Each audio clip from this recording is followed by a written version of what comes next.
Simple business, easy business, so fantastic business. దీనికి decide అవ్వాల్సింది only మీరే. పక్కింటోడికి పైంటోళ్ళకి చెవులు ఇవ్వద్దు, కొరికిస్తారు వాళ్ళు. ఎందుకంటే మనకుండే 2 చెవులు కానీ 32 ఇచ్చుంటాం. ఇప్పుడు మీరు ఇంటికి పోతున్నారు అనుకోండి, మీ ఇంటి పక్కల అడుగుతారా ఏడు పోయిస్తున్నావు అత్తయ్య గారు, అప్పుడు మనం చెప్తాం అదే అమ్మాయి మీటింగ్ నుండి పోయించిన. ఏ మీటింగ్ అంటే వెస్టీజ్ అంటే ఓ వెస్టీజా అంటున్నాం. చలో ఎగిరిపోయా ఎంత కథ. అరే ఏం జరిగిన ఓ వెస్టీజ్ అన్న, మామూలు వెస్టీజ్ అన్నది ఓ వెస్టీజ్ అన్నది ఏందని మనం చెప్పులు కూడా ఆమె కడికి అవుతాం. ఏందమ్మాయి అట్లన్నావు నువ్వు అని. ఆమె ఏమంటది మా చుట్టాలు ఇది చేసి అప్పుడే బంద్ చేసి నువ్వు ఎప్పుడు చేస్తున్నావా. మన ఫోన్ కి సిమెంట్ ఇటుక కట్టుకుంటాం, ఫోన్ ఇస్తాం ఇక. Yes sir no. ఈ మీటింగ్ విన్నది ఎవరు? ఎవరు విన్నారు ఈ మీటింగ్? డిసైడ్ అయింది ఎవరు? డ్రీమ్ చేసింది ఎవరు? పని చేయాల్సింది ఎవరు? ఎవరి మాట వినాలి? ఎవరి మాట వినాలి? నా మాట నేను వినాలి, నా అప్లైన్ మాట వినాలి.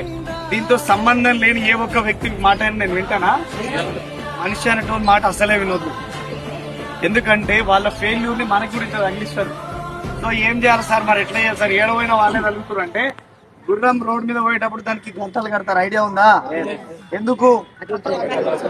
అటు ఇటు చూడొద్దు, కన్ఫ్యూజ్ అవ్వద్దు. ఇంకోటి ఆడంగా కారు వచ్చేయడం గురించి బెదిరిపోవద్దు, భయపడొద్దు అని. అవునా?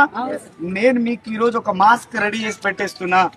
మీకు జనాలు ఎంత మిమ్మల్ని విమర్శిస్తే అంత తొందరగా గెలుస్తారు. ఇంతమంది ఆడపిల్లలు ఉన్నారు కదా, బ్యాగులు ఎత్తుకొని బయట వచ్చినారు, మీ వాళ్ళు ఎవరేమంటలేరా?